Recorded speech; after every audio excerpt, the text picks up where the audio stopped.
ملکن لیویز او ځایي خلکو ترمنځ د فاصلو ختمولو او په شریکه امن لپاره د جدوجهد کولو په غرض د لیویز فورس او بټخیلي ولس ترمنځ دوستانه نمایشي کرکټ میچ شوی چې پکې لیویز ګټه ترلاسه کړي. ګورو د ملکن نه د عمران زریاب ریپورټ. منډي تړلي او لوبي که یو خوا د روغ صحت لپاره ګټورې دي نو بل اړخ ته د مینې امن او یووالي پیغام هم ورکوي. د ولس او لیوي سپورټس ترمنځ فاصلې ختمولو او سیمه کې د امن او ښه ماحول لپاره د یو موټی کېدو په غرض د لیوي سپورټس او د بټخیلي ولس ترمنځ یو دوستانه نمایشي کرکټ میچ شوی دی چې پکې پېښور سپایانو ټیم د بټخیلي ټیم ته ماتې ورکړو او ګټه یې ترلاسه کړه. د لیویز ټیم ټاس وګټو او د وړاندوی لوبي کولو فیصله یې وکړه. د لیویز لوبغاړو د میدان په هر اړخ لوبه وکړل او په مقرر شوي لس ورونو کې یو سل څلوېښت رنزونه جوړ کړل چې په جواب کې د بټخیلي ټیم د مقرر شوي هدف په تعقب کې په یو سل 15 رنز آوټ شو او میچ د لیویز ټیم په خپل نوم کړو. د کرکټ میچ تابع کوونکي وایي چې د دا قسمه الوزلو سره به په دې سیمه د امن او خوشحالۍ څادر خور شي.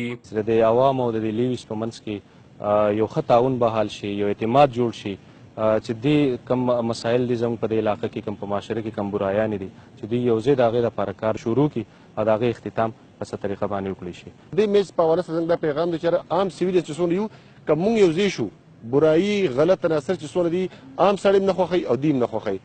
نو